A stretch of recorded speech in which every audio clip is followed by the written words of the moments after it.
Descubrir. Crear. Aprender. Participar. Televisión más internet. www.encuentro.com.ar.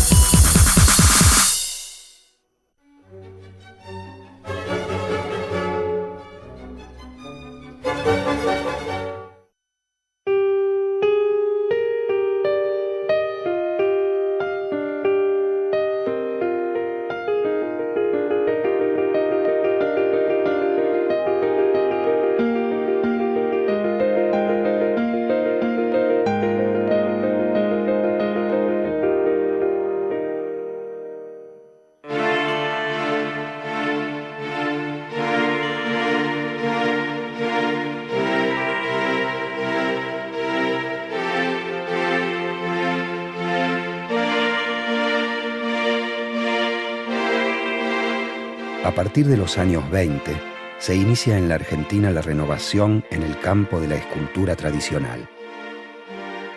¿De qué manera se transforma y enriquece?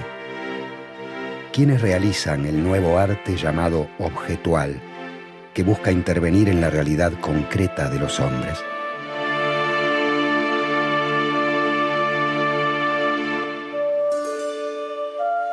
Una escultura es una obra que ocupa un volumen en el espacio, que representa en general figuras humanas y que suele tener una finalidad monumental y conmemorativa.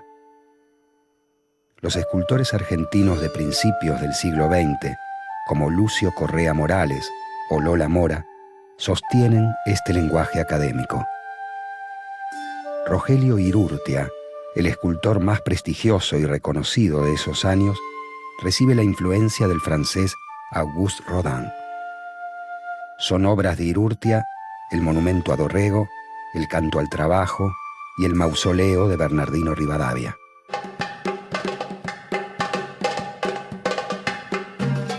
La nueva escultura, en el mismo camino de las vanguardias históricas, rechaza dos aspectos de la escultura tradicional: el realismo idealista y el carácter monumental y educativo.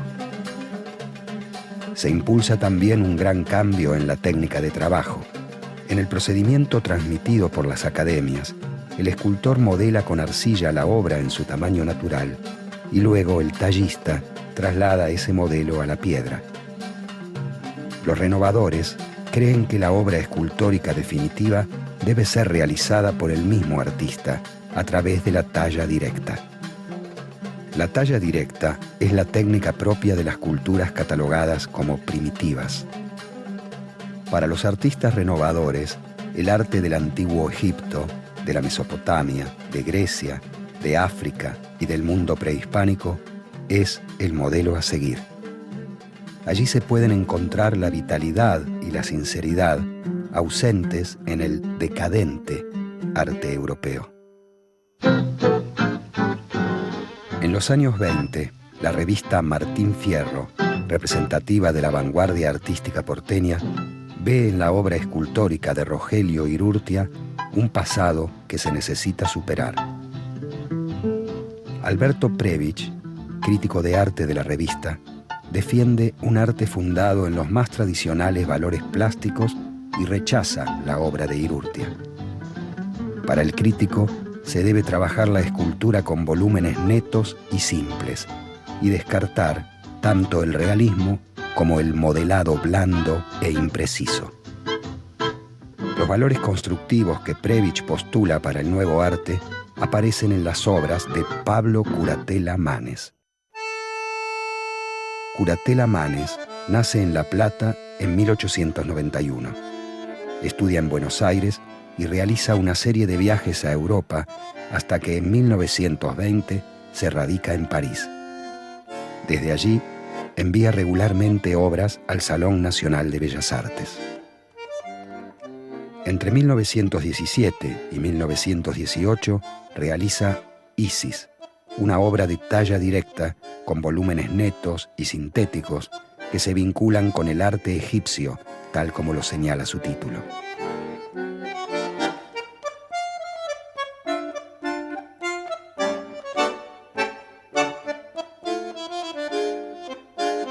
En los años 20, sus obras, como El acordeonista o El guitarrista, presentan el juego de planos característico del cubismo.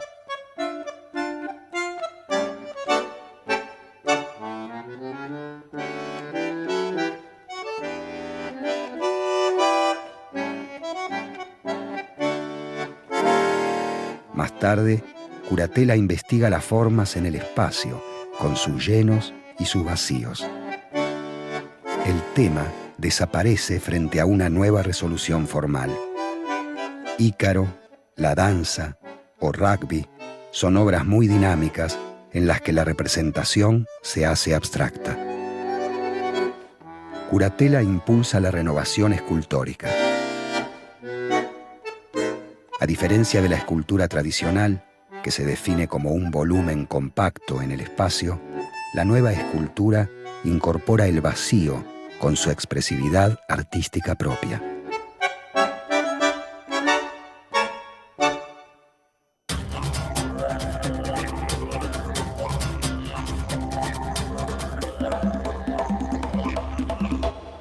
A mediados de la década de los 40, los grupos Arte Madí y Arte Concreto Invención realizan un aporte fundamental para la transformación de la escultura argentina. Los artistas concretos cuestionan el estatus social de la obra de arte y ponen en crisis los tradicionales conceptos de cuadro y de estatua. En sus esculturas emplean materiales industriales como el aluminio, la chapa y el plexiglás, que exigen ser montados con procedimientos propios de la arquitectura y de la tecnología.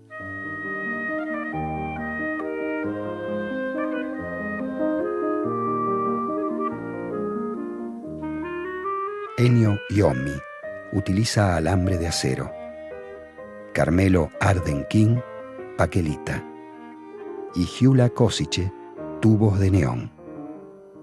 Frente a estos materiales, el tallado y el modelado se muestran inútiles.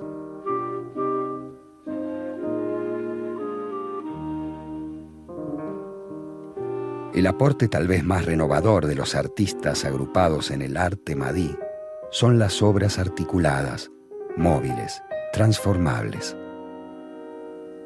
Rogi, de Gyula Kosice, realizada con madera, es una obra articulada. Al incorporar el movimiento a las artes del espacio, entra en crisis otro de los atributos tradicionales de la escultura, la inmovilidad. Se establece una nueva relación entre la obra de arte y el público, quien aparece como un activo participante que puede transformarla.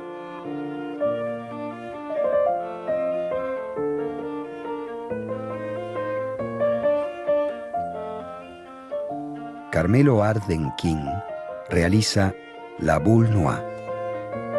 En ella, la transformación depende de las corrientes del aire o del impulso que pueda imprimirle un espectador. En lugar de alzarse, como lo supone la tradicional categoría de escultura, estas obras cuelgan del techo.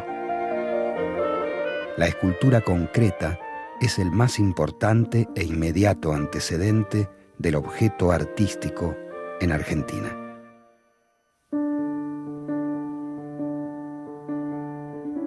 A fines de los años 50 y principios de los 60, aparece el objeto artístico. Se trata de una obra de 3 dimensiones que difumina los límites entre el objeto cotidiano y la escultura o la pintura.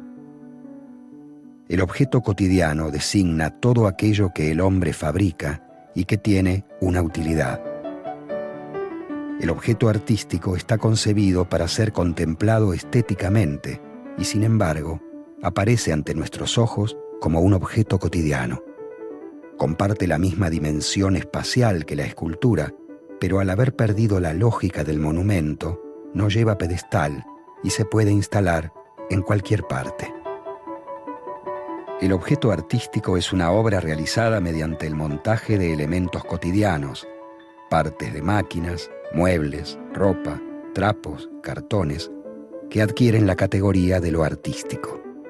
Esta operación de montaje tiene sus orígenes en el collage. Alrededor de 1912, Pablo Picasso y Georges Braque realizan obras cubistas en las que pegan papeles de periódicos. Incorporan lo no artístico al espacio de la obra de arte.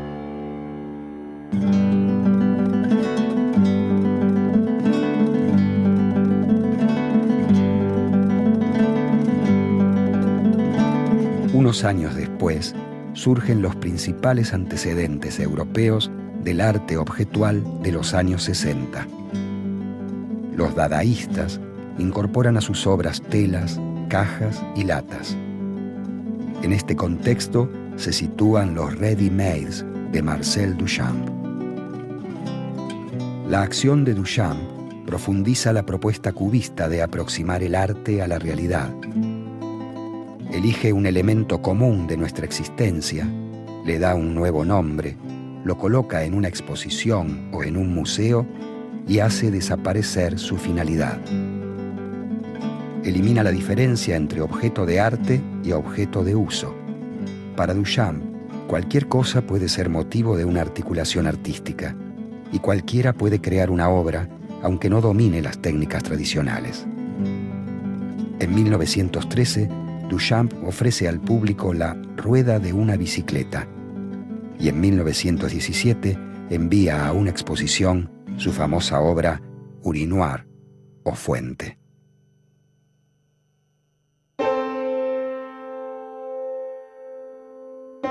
Los objetos surrealistas, vinculados por un encuentro azaroso dentro de la obra, niegan su utilidad y logran el efecto estético.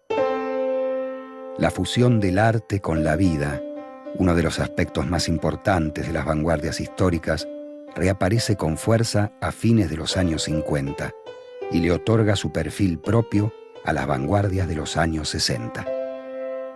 Durante esos años, el arte objetual alcanza su momento de máximo desarrollo. El objeto artístico rompe con la glorificación de la obra en el espacio. Puede ser colocado en la pared, colgado del techo o ubicado en cualquier lugar.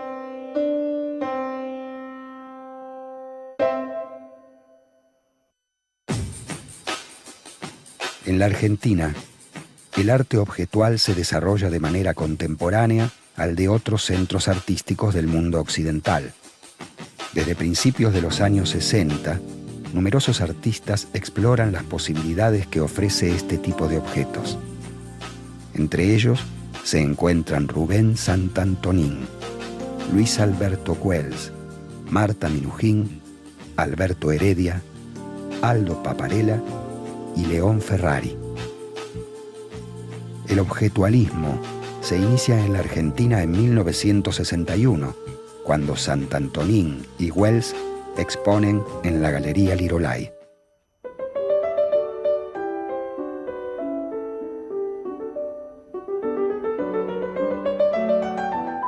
Rubén Santantonin nace en Buenos Aires en 1919. De formación autodidacta, comienza a pintar en 1943. En 1961 expone Collage y Cosas. Las cosas están construidas con materiales precarios, cartón, trapos e hilos. Se sitúan entre la pintura, el objeto y el relieve. Son objetos amorfos e indefinibles.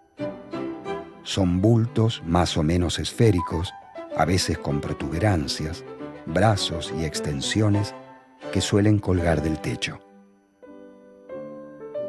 Esta primera exposición pone en cuestión los límites entre las artes plásticas. Santantonin es pintor y no escultor.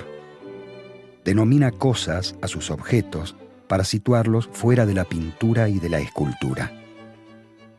En el texto del catálogo, titulado Hoy a mis mirones, dice: no pretendo unir pintura con escultura. Trato de colocarme lejos de esas dos disciplinas. Mirones y no espectadores. Formas para tocar y no para mirar.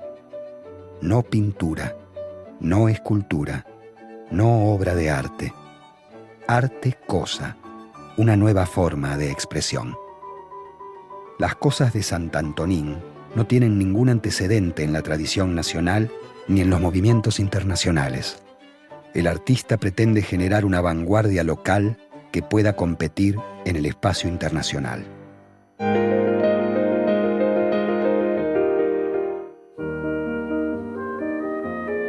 Luis Alberto Wells nace en Buenos Aires en 1939.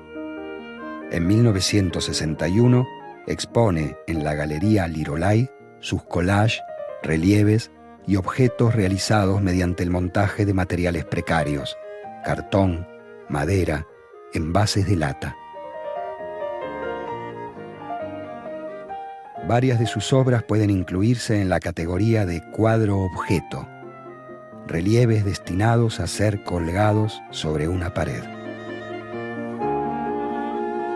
Wells también realiza obras como Semáforo japonés, en la que emplea desechos de madera.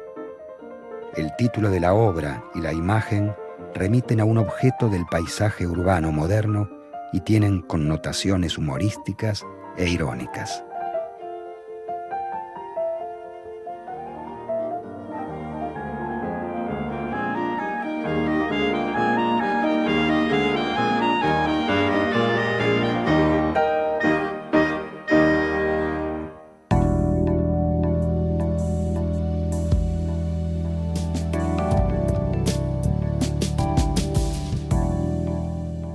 Marta Minujín expone sus colchones a principios de los años 60.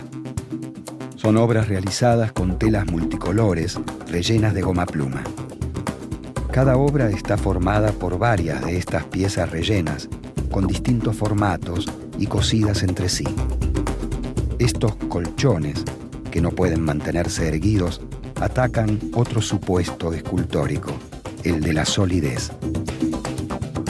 Poco después, también con colchones, Minujín realiza sus primeras obras penetrables, los eróticos en Technicolor, que exhibe en 1964 en el Instituto Di Tella. Del objeto artístico nos desplazamos a otra categoría originada en los 60, la instalación. El alegre colorido de estas obras y la apelación a un objeto cotidiano permiten incluirlas dentro de la estética del pop art.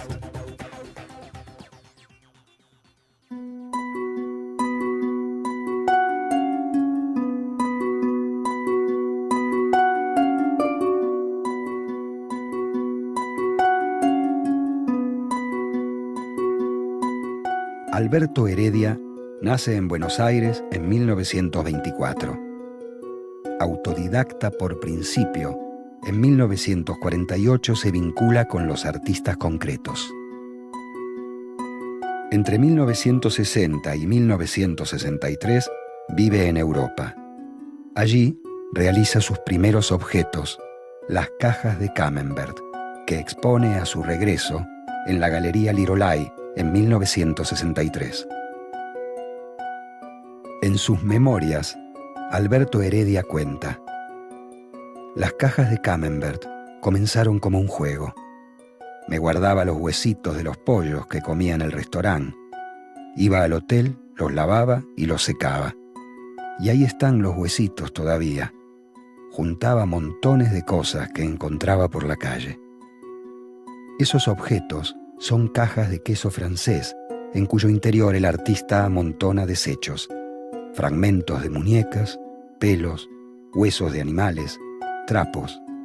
Son objetos que aluden a la descomposición de la existencia humana. Como dice Heredia, en nuestra época no hay ni grandes dioses ni grandes personajes políticos que representar, pero está el dios objeto de consumo. Yo invento objetos a partir de objetos de consumo o materiales de desecho. Entre 1972 y 1974 realiza las series de Las lenguas, Los amordazamientos, Los sexos y Los embalajes, donde prótesis dentales, materiales de desecho, vendas y maderas se combinan con objetos de diversa procedencia para representar la violencia de esos tiempos.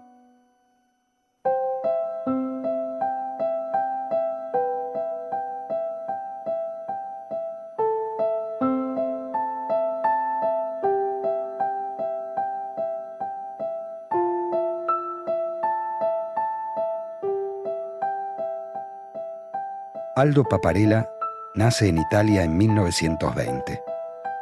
Se radica en la Argentina y en la segunda mitad de la década de 1950 deja la pintura por la escultura.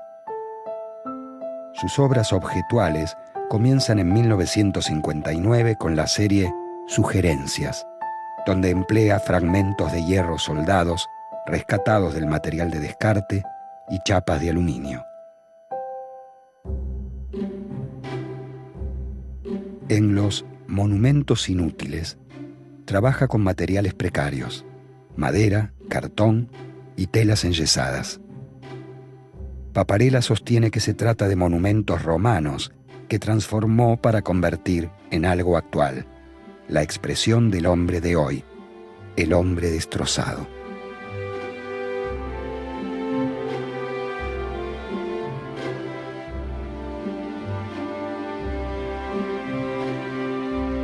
Esos monumentos, en su inutilidad, revelan la distancia que mantienen con las tradicionales esculturas conmemorativas.